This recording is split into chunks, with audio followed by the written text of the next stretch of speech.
Nous venons donc de couvrir la prospection à froid. Et nous allons maintenant passer au type de publicité qui m'a permis de faire au moins la moitié de ma fortune et dont je ne parle jamais. Et je reçois toutes mes questions sur le contenu, ce qui est ironique pour moi car je suis vraiment nouveau dans ce domaine, alors que tout l'argent ou la majorité de l'argent que j'ai gagné vient de la publicité payante. Et c'est donc de cela dont nous allons parler. Je crée peu de contenu là-dessus, donc je suis ravi de partager cette formation car elle vous fera gagner beaucoup d'argent.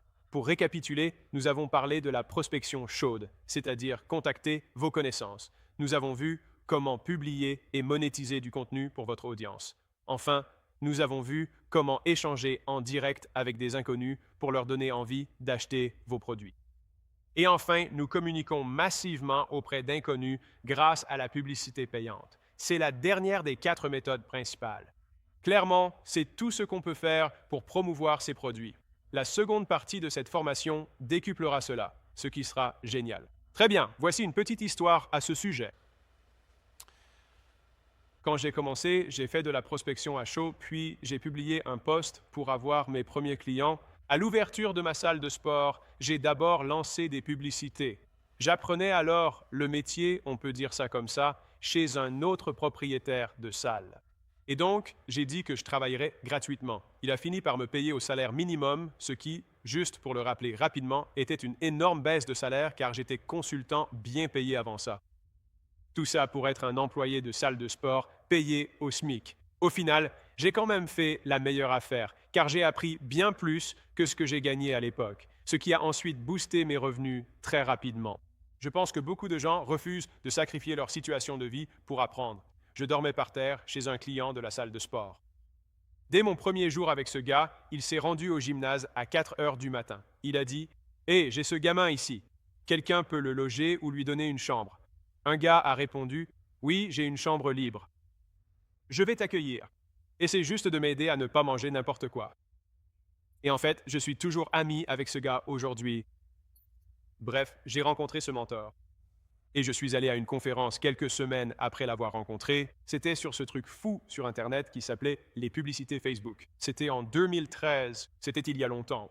C'est là que les pubs Facebook ont commencé. À l'époque, on pouvait mettre une fille en bikini et écrire « Perdez du poids ». Tout passait car ils voulaient juste l'argent. Je suis allé à cet atelier de 2 jours et j'en ai assez appris pour être redoutable.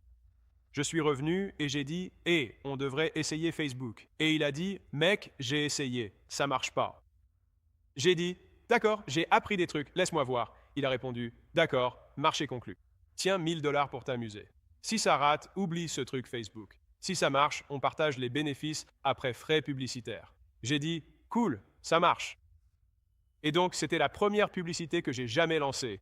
Elle disait « Je cherche 5 », il n'y avait pas d'image. C'était juste une annonce texte sur Facebook. Je cherche 5 habitants de Chino pour un défi gratuit de 6 semaines. Autorisez l'usage de vos photos avant, après pour notre marketing en échange du programme. Inscrivez-vous via le lien. Juste des mots en majuscules. Et cette publicité a généré des prospects. J'ai gagné, c'était soit 5 000 ou 6 000 $ de vente pour 1 000 $ de pub. Et puis, comme convenu, il a remboursé les 1 000 $ et m'a donné une part disproportionnée des profits. Il m'a dit « Recommence ». Ce fut ma première incursion dans la publicité payante. J'ai prospecté, appelé, invité sur place et vendu un défi de 6 semaines. Et puis, en plus de ça, il payait pour le programme. S'il gagnait ou perdait plus de 9 kilos ou quel que soit l'objectif fixé pendant la période de 6 semaines, on leur rendait l'argent. En fait, le piège, c'est que la plupart des gens supposaient qu'on faisait ça pour arnaquer les gens. Mais 70 à 80% des gens, selon le défi, y arrivaient. Ce n'est donc pas que les gens n'atteignaient pas l'objectif. Comme un aimant à prospect parfait, après t'être entraîné pendant 6 semaines, que veux-tu faire ensuite? T'entraîner. Je peux te le garantir. La plupart des hommes et des femmes que j'ai rencontrés, quand ils voient des progrès et se voient mieux, ils en veulent encore plus. Et donc tout ce que tu fais, c'est dire « Et tu as atteint cet objectif. Poids du lycée retrouvé? Non. C'était l'objectif? Oui. D'ici 1 an. Utiliser ce crédit? Oui. » Et tout simplement, on transformait ça en un engagement à long terme. Très bien. J'ai donc eu 19 personnes à 299 $. Je ne savais pas comment fonctionnaient les tarifs. Mais ça a marché. J'ai eu, peu importe, 5 700 $. je crois. Donc je suppose que c'est ce que c'était, 5 700 $ issus de la première campagne que j'ai lancée. Et donc, c'était l'argent. Et puis, vous remarquerez ici que beaucoup de systèmes publicitaires payants pour générer des prospects sont très simples dans leur conception. Cette pub était simple, elle marcherait encore sur les plateformes actuelles grâce à sa simplicité et sa clarté. Plus de membres? C'est dur, on facilite tout. Remplissez votre salle gratuitement en 90 jours. Masterclass ci-dessous. Ça n'a pas besoin d'être compliqué, et donc fondamentalement ce que nous faisons, c'est que nous montrons une publicité via un lead magnet pour inciter notre audience à s'intéresser à nous. Ensuite, nous structurons notre piège à souris pour rentabiliser l'acquisition et dégager un profit.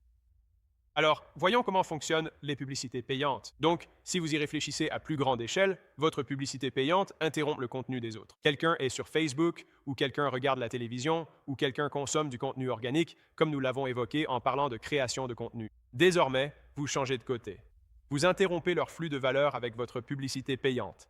Cela permet une mise à l'échelle instantanée sans avoir besoin d'audience. Vous interrompez l'audience des autres et vous payez la plateforme comme intermédiaire. Les publicités payantes permettent de diffuser un message à grande échelle auprès d'audiences froides. Inconnu du public, la publicité payante paie un tiers pour diffuser votre offre à son audience. Pensez-y comme à la location de paires d'yeux ou d'oreilles. Donc, vous ne les achetez pas, vous ne les possédez pas, vous payez pour les avoir. Idéalement, votre publicité et le système de monétisation rapportent plus que leur coût d'acquisition. Est-ce que les publicités fonctionnent? La vraie question, c'est à quel point pouvez-vous les faire fonctionner? Et donc, voici la différence. Contrairement aux autres méthodes dont nous avons parlé, en particulier la publication de contenu, la portée est garantie. Vous payez pour la portée, donc vous savez que votre publicité atteindra un certain nombre de personnes. La question est de savoir à quel point vous pouvez extraire de la valeur de ces regards, ou à quel point vous pouvez le faire efficacement par rapport au coût pour les atteindre. Ainsi, la publicité payante nous pose 4 nouveaux problèmes à résoudre. Alors, décomposons-les. D'abord, choisissez bien votre plateforme parmi les nombreuses options. Ensuite, ciblez la bonne audience, ce qui est le plus complexe en publicité payante. Parce qu'au fond, si vous montrez la bonne chose à la bonne audience, vous obtiendrez une bonne réponse. Si toute l'audience était la cible idéale, ce serait parfait, mais le ciblage des plateformes reste imparfait. Avec le temps, elles se sont améliorées, et peut-être qu'un jour, le ciblage deviendra si précis que nos méthodes actuelles paraîtront alors archaïques. Mais cela reste l'une des parties les plus difficiles. Troisièmement, il faut créer la meilleure publicité possible pour eux. Maintenant que les bonnes personnes voient l'offre, comment obtenir le plus haut taux de passage à l'action? Quatrièmement, comment obtenir leur accord pour les recontacter à l'avenir? Voilà donc les 4 points que nous devons résoudre. Alors, résolvons-les. Premièrement, où faire de la publicité? Alors, où faire ta pub, Alex? Cherche une plateforme où ces 4 conditions sont réunies. Très bien. Premièrement, que tu l'aies utilisé et que tu en aies tiré de la valeur en tant que consommateur.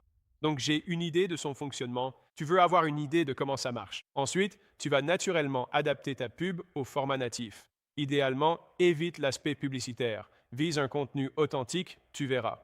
Plus tu commences à regarder cela, plus le contenu et les publicités commencent à se confondre. En créant du bon contenu en masse, si tu utilises tes meilleures publications pour la publicité, tu fusionnes les deux. C'est ainsi que tu deviens un annonceur exceptionnel. Commence donc par un endroit familier. Si tu ne connais aucun endroit, cible celui où sont tes clients et apprends à bien le connaître. Deuxièmement, cible les utilisateurs intéressés par ton offre sur la plateforme. Voici une capture d'écran de Facebook. L'interface a pu changer depuis que je l'ai prise. Ces plateformes changent tout le temps. Mais l'idée est de cibler l'audience idéale. Si tu vends à des femmes de 25 à 45 ans, tu veux donc exclure les hommes et les femmes de moins de 25 ou de plus de 45 ans. Parfait, maintenant une plus grande partie de l'audience verra notre publicité. On ne paye donc pas pour des vues inutiles afin d'augmenter l'efficacité de notre publicité. Retenez bien ceci, la publicité payante n'est pas une question de fonctionnement, mais de son niveau d'efficacité. Parce que si tu y réfléchis à grande échelle, si j'avais assez d'argent pour toucher chaque personne dans le monde entier, je générerais un retour. Reste à savoir si ce retour dépasse le coût. La pub payante permet de toucher tout le monde. C'est le moyen le plus rapide pour passer à grande échelle. Mais gère tes coûts. C'est une question d'efficacité, pas de fonctionnement. Le numéro 3 de « Où faire de la publicité », c'est Je veux savoir comment formater les publicités en fonction de la plateforme, ce que j'aborderai dans l'étape 3 dans un instant. Mais tu peux voir ici qu'il s'agit de deux types de publicités différents et elles sont spécifiques et elles ressemblent à du contenu. J'ai conçu ces vidéos comme du contenu attractif pour qu'elles soient vraiment consommées. En réalité, seuls les propriétaires de salles de sport s'y intéresseront, tout comme mes concurrents directs ou ceux qui font du marketing dans ce domaine précis. Mais en montrant ce genre de choses, j'attire le bon type d'audience et j'exclus tous les autres. Quatrièmement, le point crucial est le budget minimum requis. Chaque plateforme a ses règles. La télé ou la radio coûtent bien plus cher que les plateformes numériques actuelles, où l'on peut même débuter avec seulement 5 dollars. C'est pourquoi de nouveaux réseaux sociaux démocratisent désormais l'accès à la publicité payante. Il y a 50 ans, on ne diffusait que par radio, presse ou télé. C'était tout, et la barrière à l'entrée était énorme. De nouveaux petits concurrents émergent car les barrières à l'entrée sont plus basses, ce qui stimule la concurrence et les opportunités. Donc, astuce de pro. Placez vos publicités là où vos concurrents les placent pour commencer, d'accord? Aussi surprenant soit-il, les plateformes varient leur format. Sur LinkedIn, visez la messagerie ou le fil d'actualité. Sur Instagram, choisissez le flux ou les stories. Sur YouTube, optez pour la barre latérale, le milieu de vidéo ou le pré-roll. Par où commencer? Observez vos concurrents et faites de même. S'ils réussissent, vous aussi. C'est comme suivre le meilleur vendeur de votre équipe. Répliquez avant d'itérer. Une fois leur performance égalée, vous pourrez enfin innover. Mais pour l'instant, si vous débutez, commencez par répliquer. Ne copiez pas, modélisez. Voici les étapes. Choisissez une plateforme selon ces 4 critères et étudiez-y les publicités pour apprendre à en créer. D'accord? Et donc, je pense que j'ai mis ça dans le livre, je vais donc le dire maintenant. La plupart des plateformes disposent de bibliothèques de publicité où vous pouvez faire des recherches grâce à l'application publicitaire, ce qui vous permet de trouver les meilleures publicités dans n'importe quel domaine. Donc, ma recommandation est de chercher les publicités qui tournent depuis le plus longtemps et qui ont le plus d'engagement. Ensuite, retranscrivez ces publicités. Observez comment elles accrochent, retiennent et récompensent le spectateur, comment elles présentent l'offre et quelle offre elles proposent. En analysant le langage d'environ 50 publicités performantes, vous prendrez une longueur d'avance pour créer la vôtre. Et encore une fois, ne copiez pas une seule publicité. Regardez-en 50, puis laissez-les tourner, vous savez, mijoter dans votre esprit. Rédigez-en ensuite 10 versions, formatez-les de façon similaire et placez-les là où il est prouvé que ça convertit. En faisant cela, vous aurez une longueur d'avance sur tous. C'est là qu'il faut communiquer. Premier problème réglé. Deuxièmement, que doit dire ma publicité et comment toucher le bon public? Ciblez-les. Voici comment cibler. Sur le monde entier, soyez précis. En choisissant une plateforme de 100 millions d'utilisateurs, vous éliminez déjà 99% de la planète. Voilà, continuez à affiner. La précision, c'est bien. Je préfère que vous soyez précis, quitte à viser une audience trop petite. C'est la perspective des lacs, des étangs, des flaques et des océans.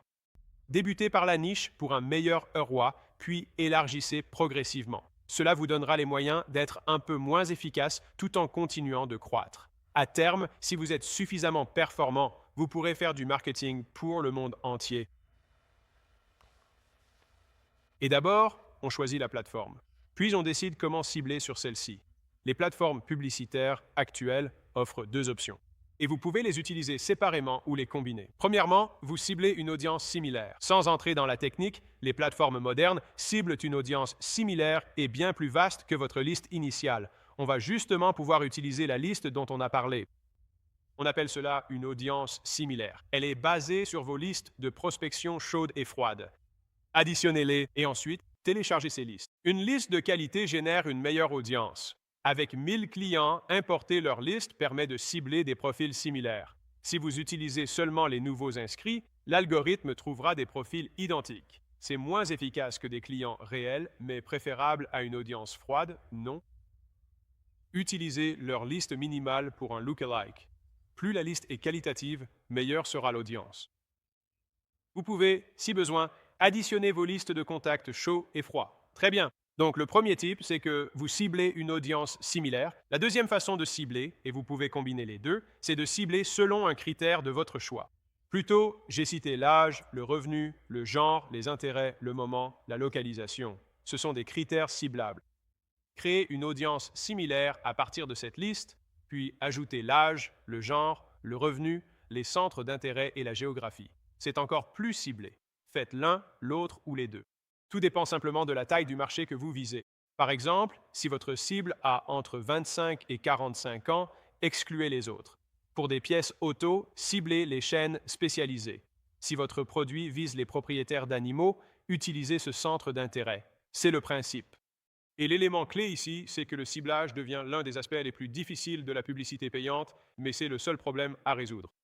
Si les bonnes personnes voient sur votre publicité et que votre offre est vraiment intéressante, elles vont s'y intéresser. Donc, si vos publicités payantes ne donnent pas de bons résultats, c'est simplement que vous ne touchez pas assez ces personnes. Il faut donc améliorer votre ciblage. Cela simplifie énormément le problème à résoudre. Pour les entreprises locales, comme vos marchés sont déjà restreints par rapport au national, évitez d'ajouter des filtres. Vous ne voulez pas faire ça. Très bien. Soyez aussi précis que possible. Or, les marchés locaux comptent pour 0,1% d'une nation. C'est déjà très ciblé. Si vous faites du marketing local dans un rayon de quelques miles, vous ne voulez pas ajouter plus d'un filtre, n'est-ce pas? Peut-être que ce sont des seniors, des hommes ou des femmes, mais n'en ajoutez pas plus que ça. Et surtout, si vous êtes sur un marché très restreint, vous allez déjà toucher tout le monde avec un petit budget. Et donc, il est acceptable d'être un peu moins efficace parce que vous êtes déjà tellement petit et ciblé. La publicité locale est l'une des plus simples à lancer grâce au capital confiance déjà acquis. À la différence du national, si vous dites par exemple « on est à côté du 7-Eleven sur la 5e et Gold », les gens se disent « ah oui, je vois où c'est ». Donc, vous n'avez même pas besoin de vendre quoi que ce soit. Inscrivez-les et appelez. Ils disent « t'es où? C'est la crise? Viens ». Ça n'a pas besoin d'être compliqué en étant local. Pour une entreprise locale, si l'offre est bonne, ciblez juste votre zone et ça marche souvent. Voici donc vos prochaines étapes. Rassemblez toutes vos listes de prospects. Séparez-les en anciens clients, prospection tiède et prospection à froid. Si une liste est assez grande, utilisez celles qui sont les plus proches de vos clients. Si votre liste est trop petite, combinez-les. Plus tard, dès que vous aurez assez de clients ou de rendez-vous, vous pourrez les trier et les réimporter pour créer une audience similaire avec vos critères. Si possible, utilisez ces listes par qualité pour l'audience, puis filtrez. Et c'est tout. C'est ça le jeu du ciblage. Si vous ne pouvez pas créer d'audience similaire, ciblez des centres d'intérêt. Visez simplement les propriétaires d'animaux dans une zone ou un État. Donc, la troisième étape est « mais que doit dire ma publicité ?» Il y a donc 3 types d'éléments dans une publicité, tels que je les ai décomposés. D'abord, l'appel, la valeur publicitaire, puis l'appel à l'action. C'est le crochet, la rétention et la récompense. Sous une autre forme, l'appel capte leur attention. Le crochet. J'utilise d'autres termes ici car c'est le concept qui compte, pas les mots. La valeur est le cœur du message. C'est ce qui les retient vraiment. Cette valeur renforce leur confiance et leur appréciation, les rendant plus enclins à passer à l'étape suivante. Et la récompense, telle que nous voulons la présenter pour eux après avoir vu cette publicité, c'est de passer à l'étape suivante, n'est-ce pas? Si vous avez trouvé de la valeur dans ce contenu, alors vous allez adorer X, Y, Z, d'accord? Et en aparté, je voudrais souligner ce point, c'est qu'en devenant annonceur et en apprenant le jeu de la publicité, je vous recommanderais de ne pas passer les publicités. Donc je n'ai, je pense, aucun abonnement premium à aucune plateforme. Et lorsque vous essayez de consommer ou d'apprendre un secteur, vous devriez cliquer sur chaque publicité des gens de ce secteur, de votre secteur, afin que votre fil d'actualité en soit rempli. Ne le prenez pas pour vous. Vous apprenez. Rien ne vaut l'école de la publicité de ce qui marche aujourd'hui, pas vrai? Je vous conseille donc de... Ne prenez pas d'abonnement premium qui vous font passer les publicités. Je vous conseille de cliquer sur toutes les publicités afin d'en recevoir encore plus, jusqu'à ce que votre fil d'actualité ne soit composé que de pubs et que la chose la plus précieuse soit ce que vous apprenez des autres. Très bien, cela a transformé pour moi ce qui était autrefois une nuisance en une véritable expérience d'apprentissage permanente. Aujourd'hui, je profite à la fois du contenu et de la publicité car j'apprends des deux. Et c'est un moyen unique d'améliorer notre quotidien d'annonceur. Ce que les gens voient comme une nuisance n'est pour nous qu'une véritable école. Observez ce que nous avons ici, comme je l'ai mentionné plus tôt. Voyez comment ils interpellent directement leurs clients idéaux. Comme les accroches, c'est tellement important, n'est-ce pas? Écoutez bien leurs termes. Disent-ils patron de salle, de club de fitness, de micro-salle ou pro du fitness? Disent-ils coach? Disent-ils coach personnel? Disent-ils coach sportif? Quel langage utilisent-ils? C'est souvent le langage qu'ils utilisent pour se définir. Et nous voulons utiliser leur langage pour leur parler, n'est-ce pas? Inspirez-vous des autres pour voir. Non, pas celui-là. Je veux cet avatar. J'en veux plus comme ça. Et ensuite, vous suivez ces pistes. Le deuxième point, c'est la façon dont ils présentent les éléments de valeur. Donc, nous parlons de l'équation de la valeur. Quel serait donc le résultat rêvé? Quelle est la probabilité perçue d'atteindre ce résultat? Quel est le délai? Quel est l'effort et le sacrifice? Comment décrivent-ils chacun de ces éléments de valeur et leurs inverses? N'est-ce pas le résultat rêvé contre un cauchemar? N'est-ce pas la probabilité perçue de réussite? Par rapport au risque, le délai par rapport à la rapidité, l'effort et le sacrifice par rapport à la facilité et la simplicité, n'est-ce pas? Voyons leur présentation de ces éléments publicitaires pour en modéliser le langage. Pas exactement pareil. Ne copiez pas, personnalisez-le et adaptez-le à vos produits. Utilisez toutefois le même ton pour faire réagir et observez leur façon de lancer un appel à l'action. Comment les faire agir? Utilisons les trois parties. Pour ma publicité, je dois capter l'attention sur l'annonce, c'est l'accroche. Je dois les intéresser à mon offre, soit la valeur. L'appel à l'action les incite à agir. Ensuite, ils passeront à l'étape suivante. Donc, l'accroche. Se faire remarquer est l'essentiel d'une pub. Achetez beaucoup. Le but de chaque seconde de la pub est de vendre la section suivante. Considérez-les donc comme des mini-unités de contenu qui tournent en boucle dans un ensemble publicitaire. D'accord? Ainsi, le titre est la première vente. Concentrez vos efforts du début à la fin. Consacrez donc 80% de votre attention aux 5 premières secondes. Vous vous dites que c'est fou parce que ça ne prendra pas autant de temps. C'est logique car si vous cherchez assez et travaillez bien, en réussissant les 5 premières secondes, presque toute pub marchera. Si vous ciblez les bonnes personnes, l'accroche est l'élément de la publicité que je teste le plus. Par exemple, en enregistrant des pubs, voici un conseil hors présentation. Il suffit de profitez-en tant que possible. Quand je faisais des pubs, j'en enregistrais peut-être 10 d'affilée. C'est la partie qui apporte la vraie valeur. Je brisais un mythe, démontrais une compétence ou une nuance mal comprise que mon expérience permettait de prouver. Et ça, c'était le cœur des publicités, n'est-ce pas? C'est la partie valeur. J'enregistrais donc la partie valeur séparément. Ensuite, j'enregistrais 30 accroches différentes. Quand tu as ces 30 accroches, tu les colles sur les 10 contenus et j'ai alors 300 variantes de publicité que je peux utiliser. Et dès que j'ai trouvé l'accroche qui convertit le mieux, je peux voir quelle valeur fonctionne le mieux avec cette accroche. Ce cycle de test et d'itération crée des succès à répétition permettant de passer à l'échelle. Je vais maintenant briser une autre croyance pour toi. Voici pourquoi tes publicités ne scalent pas. Beaucoup pensent être bloqués à un certain budget quotidien, que ce soit 1000 ou 100 000 $, peu importe le chiffre. Ils pensent que la plateforme les a limités. La plateforme veut prendre ton argent. Ils ne t'ont pas limité. Ce qui limite réellement, c'est la qualité de ta publicité. Elle ne peut toucher qu'une audience aussi restreinte. Et à l'instant même où elle sort de cette audience chaude, elle s'arrête brusquement de convertir. La différence entre le top 1% des annonceurs Facebook et la vaste majorité des autres, c'est qu'ils réalisent 11 fois plus de tests de contenu que tous les autres. Et c'est pour cette raison qu'ils arrivent à scaler 10 fois, 100 fois plus, encore plus. Si tu ne peux pas scaler ta publicité, ça ne vient pas de la plateforme, c'est que tes pubs ne sont pas assez bonnes. Tu vois la limite parce que tu plafonnes à 1000 $ par jour. Tu n'es pas assez bon, tes pubs manquent de qualité. C'est sûrement par manque de volume. Je parle souvent à des patrons faisant de la pub payante et je leur demande « Quelle est votre cadence? Combien de pubs sortez-vous » Plein de pubs.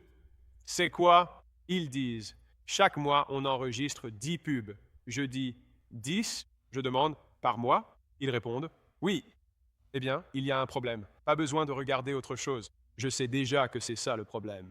Parce que quand tu veux scaler, vraiment scaler, à moins d'avoir un ciblage très large en termes d'audience, tu vas devoir segmenter. Tester beaucoup plus sur les pubs, l'accroche, la valeur elle-même et le CTA afin de trouver ce package qui peut toucher 100 millions de personnes tout en restant rentable. C'est ça la clé. Donc, revenons à notre présentation.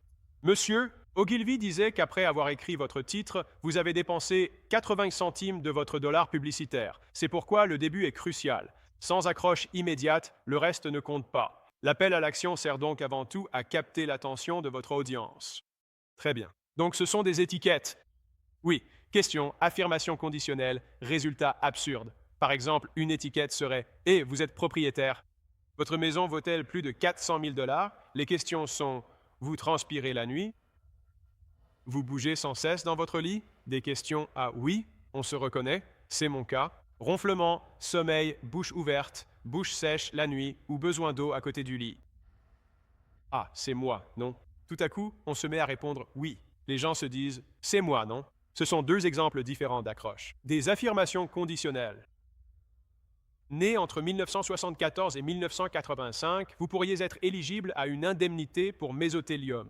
Si vous étiez sur place à l'époque, vous pourriez être concerné. Ce sont des conditions à vérifier. Et notez bien, ça c'est pour un procès, mais fondamentalement, ça fonctionne de la même manière. Si alors, n'est-ce pas, vous avez des résultats ridicules. Une salle de sport au Colorado ouvre le premier jour, est surpeuplée et rembourse des clients car ils ne peuvent pas tous les accueillir. Si je suis propriétaire d'une salle de sport, ça m'intéresserait. J'en lirai plus.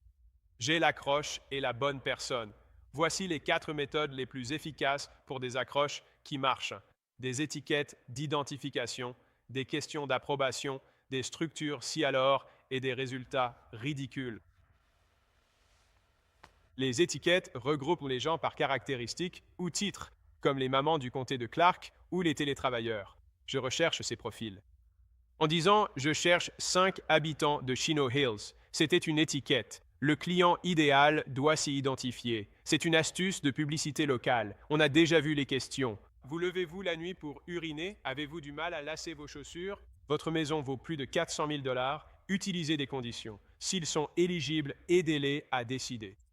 Dépensez plus de 10 000 dollars par mois en pub, j'économise 20% pour vous. Né entre 1978 et 1986 à Muskogee, vous êtes éligible à un recours. Envie de XXZ? Écoutez, pour des résultats incroyables. Étrange, non? Ce salon de massage est complet pour 2 ans, rendant les clients furieux. 25 kilos perdus avec la pizza. Coach viré. L'État offre 1 000 dollars pour 3 questions. Les choses bizarres et l'incroyable captivent. Ainsi, les accroches ne sont pas forcément uniquement des mots. Ce peut être des bruits ou des visuels ambiants. Citons le contraste, la ressemblance et la scène. Le contraste, c'est tout ce qui ressort dans les toutes premières secondes. Les couleurs, les sons, les mouvements. Notez bien ce qui attire votre attention. Quand vous regardez les publicités, cherchez les accroches et les mots utilisés, mais regardez aussi tout ce qui n'est pas dit. La communication est souvent à 90% non verbale. Une chemise vive attire davantage l'attention qu'une chemise noire ou terne. De même, les personnes séduisantes marquent plus les esprits que les gens ordinaires. Les objets en mouvement attirent presque toujours plus l'attention que les objets immobiles. C'est clair? Cool. Voilà donc le contraste? Le portrait du suivant. Donc, en termes visuels, il s'agit de montrer l'étiquette plutôt que de la dire. Les gens s'identifient à des traits, titres ou lieux précis. Ils préfèrent collaborer avec ceux qui leur ressemblent, car ils ont déjà été récompensés par de tels profils par le passé, n'est-ce pas? Vous ne leur ressemblez peut-être pas. Si votre clientèle est large, représentez leur diversité dans vos publicités pour qu'ils s'y reconnaissent, plutôt que de vous projeter vous-même. Si vous ciblez un créneau spécifique, comme les seniors pour des produits médicaux, utilisez des modèles qui leur ressemblent. Pour cibler des médecins, je porte une blouse blanche. Si vous faites du marketing pour des plombiers, assurez-vous que l'arrière-plan comporte des tuyaux ou se trouve sous un évier. Vous voulez que la personne qui fait la publicité et l'arrière-plan soient en phase avec le client idéal. Je vais vous montrer, je vais vous le prouver. Si c'est vous qui apparaissez dans vos publicités et que vos clients vous ressemblent tous, pourquoi est-ce le cas? C'est parce que votre publicité s'adresse à des gens qui vous ressemblent. Donc, si vous voulez aller au-delà de cela, utilisez alors des personnes et des lieux qui leur ressemblent davantage. Au fait, c'est aussi comme ça qu'on développe une entreprise à grande échelle, surtout si vous avez un public diversifié. Vous voulez montrer différentes personnalités comme tête d'affiche, des visages qui deviennent l'image de la marque, puis vous pouvez vous retirer et posséder l'ensemble. C'est parfait. Donc la scène est, réfléchissez. Illustrez les besoins et affirmations. Un insomniaque au lit cible ceux qui dorment mal. Une poire près d'un sablier interpelle les silhouettes en poire. Une pièce encombrée jusqu'au plafond parle à ceux qui ont trop de bazar, non? Un caillou brisant une vitre évoque des fenêtres cassées. Devant un monument local, les habitants se disent « Je connais cet endroit ». Ils prêtent attention. Donc, nous voulons utiliser la scène en plus des mots. En plus du contraste, pour attirer l'attention, alignez tout pour interpeller. Si vous vous dites « ça ne prend que 5 secondes », réfléchissez bien à chacun de ces éléments à intégrer au début. Ainsi, vous maximisez l'interaction avec votre publicité. C'est la différence entre une campagne publicitaire à 1 million de dollars par an et une campagne à 100 millions de dollars par an. D'accord, étape d'action. La créativité des marques pour toucher leur public m'impressionne toujours. Observez les différentes façons dont les annonceurs interpellent les gens. Cherchez donc à repérer les accroches. Devenez un véritable étudiant du métier pour que, désormais, vous montiez le son face à une pub. Une fois l'attention captée, il faut susciter l'intérêt. Si les gens voient de grands avantages et de faibles coûts, ils accordent de la valeur à l'offre, n'est-ce pas? Si le coût dépasse l'avantage, ils n'y voient aucune valeur. C'est logique. Les meilleures publicités maximisent les avantages et minimisent les coûts. Voici donc le cadre que j'utilise lorsque j'écris des publicités. Et donc je veux que ce soit davantage un cadre d'idéation qu'un cadre du type « écrivez ces mots ». Donc vous avez consommé mon contenu, j'espère, dans une certaine mesure. On a vu l'équation de la valeur et ses 4 piliers. Résultat rêvé, probabilité de succès, délai, effort et sacrifice. En les réorganisant en aspects positifs et négatifs, on obtient rêve, rapide, facile, probable, côté négatif, cauchemar, lent, difficile, risqué. Et donc cela crée le quoi? Alors, pensez aux carottes et aux bâtons. La carotte représente le bonus. Ils cherchent plus de rêve et de rapidité. Ils veulent plus de facilité et de probabilité. Le bâton est un cauchemar, moins de lenteur, de difficulté et de risque. Voyons ces 3 points, le qui, le quand, et combinons-les dans un cadre de copywriting pour créer n'importe quelle publicité. D'abord, le quoi. Les 8 éléments clés sont les 4 valeurs en version positive et négative, carotte et bâton.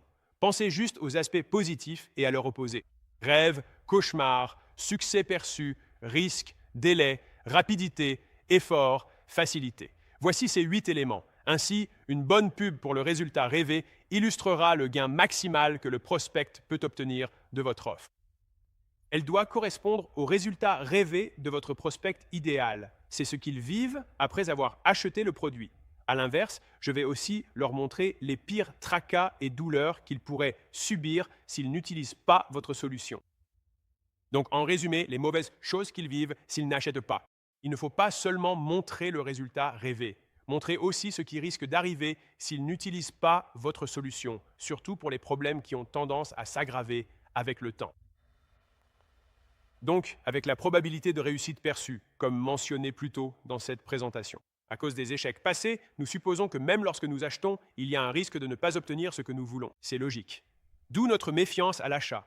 On ne croit pas tout le monde suite à des déceptions passées. On réduit donc le risque perçu en expliquant les échecs, en montrant des réussites similaires, en donnant des garanties d'autorité et en expliquant le fonctionnement. Votre offre leur donnera de meilleures chances de réussir que leur méthode actuelle. C'est ça l'idée. À l'inverse, si nous montrons une bonne publicité, nous leur montrerons à quel point il est risqué de ne pas agir, à quoi ressemblera leur vie s'ils continuent comme avant, comment ils répéteront leurs échecs et comment leurs problèmes deviendront plus graves. Nous arrivons maintenant au délai. Une bonne publicité leur montrera à quel point leur trajectoire est lente ou qu'ils n'atteindront jamais leurs objectifs à ce rythme. À ce stade, nous insistons sur la douleur, puis nous pouvons inverser la situation. Pour obtenir ce que nous voulons, il n'est pas nécessaire d'y consacrer du temps. Une bonne publicité montrera à quel point ils obtiendront plus vite ce qu'ils désirent s'ils achètent notre produit ou passent à l'étape suivante. Effort et sacrifice. Une bonne publicité montre le travail et les compétences nécessaires pour ce résultat sans votre solution. Ils se diront « Mince, ça demande trop d'efforts. Faut être doué pour réussir sans cet outil. » Sinon, ils devront se priver de ce qu'ils aiment et subir ce qu'ils haïssent. Pire encore, qu'ils travaillent dur, sacrifient énormément et n'aient aucun résultat. C'est ce qu'on veut montrer dans les publicités de la manière la plus concise possible.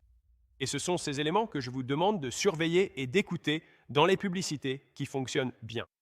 Maintenant, les 8 éléments ne seront pas forcément présents ou inclus dans chaque publicité, mais chacune d'elles comportera des éléments de ces 8 aspects. Plus vous intégrerez harmonieusement ces éléments, plus la publicité sera puissante. D'accord? Et donc l'opposé de cela serait la facilité. Pour réussir, il faut changer. Mais on croit souvent devoir faire ce qu'on déteste et se priver. Pourtant, la facilité résulte simplement d'un manque de travail ou de compétences. Notez bien cela. La facilité vient d'un manque de travail ou de compétences nécessaires. Donc, si vous pouvez montrer à quelqu'un que cela ne demande pas beaucoup d'efforts et qu'il n'a pas besoin d'avoir beaucoup de qualifications pour obtenir cette chose ou ce résultat, alors il aura l'impression que c'est facile. Une bonne publicité réfute cette supposition et elle explique et montre comment éviter les choses que vous détestez. Faire et faire plus de choses que vous aimez sans travailler dur ni avoir beaucoup de compétences, tout en obtenant quand même le résultat de vos rêves. Voilà pour le quoi. C'est noté. Passons maintenant au qui. J'ai dit qu'il y avait trois parties, le quoi, le qui et le quand. Passons au qui. Vous avez donc ces 8 éléments clés. Les deux restants sont plus simples, rassurez-vous. Mais ce sont là les 8 éléments clés, l'équation de la valeur et ensuite leurs opposés. Parlons de plus de positifs, moins de négatifs, en expliquant les deux. Parlons donc maintenant du qui. Les humains sont surtout motivés par le statut. Le statut d'un humain vient de la façon dont les autres le traitent. Vos clients gagnent du statut grâce à ceux qui le leur accordent, leurs conjoints, leurs enfants, leurs parents, la famille, ainsi que les collègues, les patrons, les amis et les rivaux. Il y a beaucoup de personnes différentes qui donnent et distribuent du statut à votre client. L'idée n'est pas juste d'aborder leur point de vue, mais aussi les perspectives de leur entourage qui influent sur leur statut. Par exemple, si je vendais des produits minceurs, j'analyserais n'importe laquelle des 8 variables clés dont j'ai parlé. Il commence par dire « D'accord, comment décrire à quel point c'était rapide ?» Mais pas seulement en se disant « Bon, 2 mois plus tard, il tire sur sa ceinture et il voit qu'il est descendu de 2 crans. Ouah, il profite des effets de ce programme de perte de poids. Mais comment le montrer du point de vue de quelqu'un d'autre? D'accord. Sa femme le voit faire cela et dit « Excellent travail, chérie. Tu te débrouilles super bien. Tu as bonne mine. Tu pourrais peut-être rentrer dans ton smoking de mariage. » Nous pouvons donc expliquer cette expérience du point de vue de quelqu'un d'autre. De même, si l'on parle de gagner plus de revenus est une chose. Mais si votre femme ou vos collègues font une remarque à ce sujet, quand vous arrivez avec votre nouvelle voiture ou lorsque vous frappez la balle sur le fairway avec le nouveau driver à 400 $ que vous venez d'acheter et que tout le monde reste bouche bée, lequel de ces moments compte le plus? Celui-là, parce que c'est le statut venant des personnes auprès desquelles ils cherchent à obtenir du statut. Donc, nous voulons réfléchir aux bénéfices de l'un de ces 8 facteurs clés et ensuite le décrire de toutes les manières possibles. En faisant cela, on prend essentiellement un avantage et on le rend multifacette. Et nous essayons d'adapter la clé à la serrure correspondant au manque de la personne, n'est-ce pas? Car en réalité, la motivation trouve sa source dans la privation. Donc plus vous avez faim, plus vous êtes motivé à manger. Et donc, nous ne savons pas de quoi ils ont le plus faim. Peut-être qu'ils ont un mariage formidable et que leur femme leur dit des choses merveilleuses tout le temps. Mais quand ils vont au travail, ils se font malmener tous les jours. Donc on veut avoir la clé de l'épouse, mais on veut aussi utiliser la clé du rival au travail. On veut aussi utiliser la clé du patron. On veut aussi utiliser la clé des enfants. On veut aussi utiliser la clé du père ennemi. Peu importe les autres clés, il faut représenter le statut qui va vers eux depuis l'endroit où ils ne le reçoivent pas. Utilisons ce pilier unique dans le sable pour ces 8 variables, montrant ainsi la rapidité du point de vue de tous les autres. Par exemple, un tel revient d'un voyage d'affaires, te voit et dit « Mec, tu as l'air super au bureau ». Tu savais que les personnes qui perdent du poids ont plus de chances d'être promues, n'est-ce pas? On peut relier les bénéfices à différents environnements en actionnant plusieurs leviers pour jouer la bonne mélodie. D'abord le quoi, avec les 8 variables, puis le qui, pour expliquer ses avantages sous plusieurs perspectives différentes afin de trouver celle qui compte le plus pour eux. C'est ça, le qui. Et enfin, il y a le quand, d'accord? Les gens pensent souvent à comment leurs décisions affectent le présent. Mais pour être plus convaincants, et c'est notre cas, nous devrions aussi expliquer leurs conséquences passées et futures. Nous faisons cela en visualisant leur propre chronologie, passé, présent et futur. Donc, pour reprendre l'exemple de la perte de poids, pour rester cohérent, je peux parler de leur femme. Elles pensaient à eux lorsqu'ils se sont mariés. J'imagine comment leur femme les voit aujourd'hui et comment elle les verra plus tard après leur perte de poids. Je peux aussi aborder le côté négatif et évoquer leur difficulté à perdre du poids par le passé. Le côté négatif, c'est que leur femme a perdu tout le respect envers eux, que ce soit hier ou aujourd'hui. Et c'est l'un des points les plus difficiles mais aussi très percutants, la visualisation négative du futur. Par exemple, si je dis « si tu continues comme ça, tu prends 5 kilos par an ». Dans 5 ans, si tu montes sur la balance et que tu as pris 25 kilos de plus, que pensera ta femme? Et tes enfants, qu'en penseront-ils? Et si tu ne pouvais pas jouer avec tes enfants, mais que le père rival pouvait jouer avec tes enfants et les siens, et toi, tu es sur la touche parce que ta cheville ou ton genou te font mal à cause de ton surpoids, n'est-ce pas? Donc, nous jouons des scénarios positifs en progressant à travers leur expérience et celui des autres. Et nous avons 8 de ces variables. Donc, en multipliant tout ça, en y réfléchissant, on se dit « Waouh, c'est infini ». En réalité, ce n'est pas infini, il existe de nombreuses variables pour décrire les avantages et les coûts de ce que vous vendez.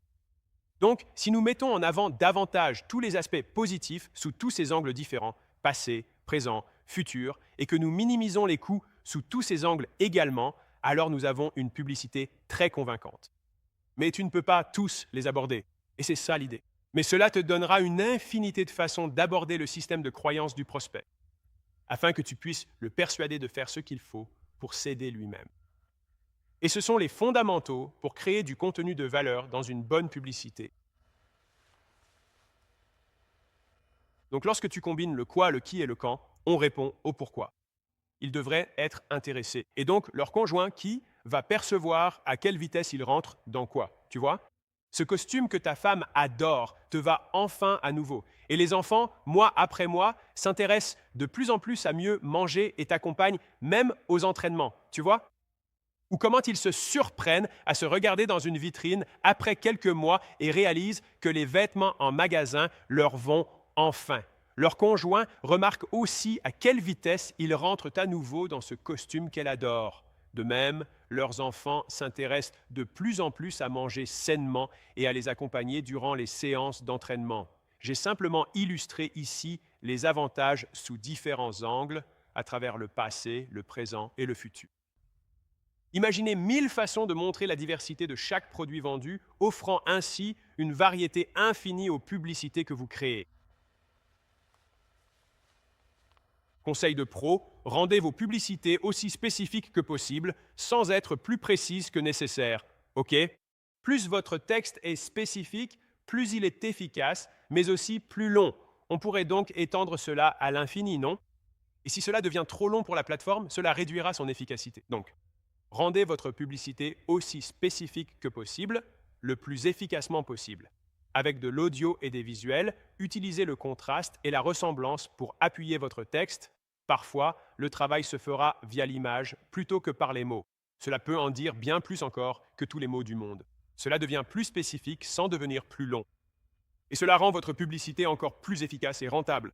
Je vous ai donné de nombreuses variables car il existe plein de façons de communiquer et d'éléments à inclure. Mais voici les cadres que j'utilise avec succès pour développer les publicités payantes de notre entreprise. D'accord?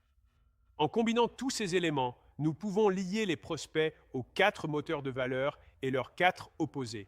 C'est ainsi qu'avec ces 8 leviers, les perspectives, le statut et les temporalités, l'inspiration publicitaire devient illimitée. Trouvez donc un maximum d'angles pour vos offres en utilisant le cadre du quoi, qui, quand. C'est ce que je viens d'expliquer. Maintenant que nous avons la partie média, il ne nous reste plus qu'à ajouter un appel à l'action. C'est fou le nombre de fois où je vois des publicités sans bon appel à l'action à la fin.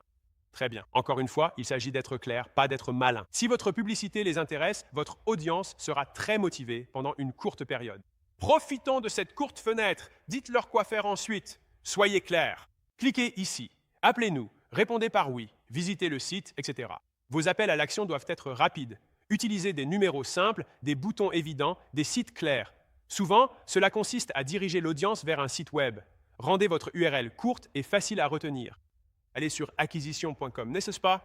Et en aparté, si je disais alexaprivateequity-firm.com/free book and course 2782, n'est-ce pas? Plutôt que acquisition.com/training.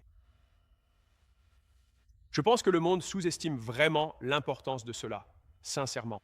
Je pense que les domaines courts valent plus que ce qu'ils coûtent parce qu'ils apportent une certaine crédibilité à la marque. Mais je pense que le plus grand avantage dont on ne parle pas, c'est qu'ils sont mémorables et que les gens vont les taper directement. Je vais donc vous donner une statistique que la plupart des gens préféreraient que je garde en interne.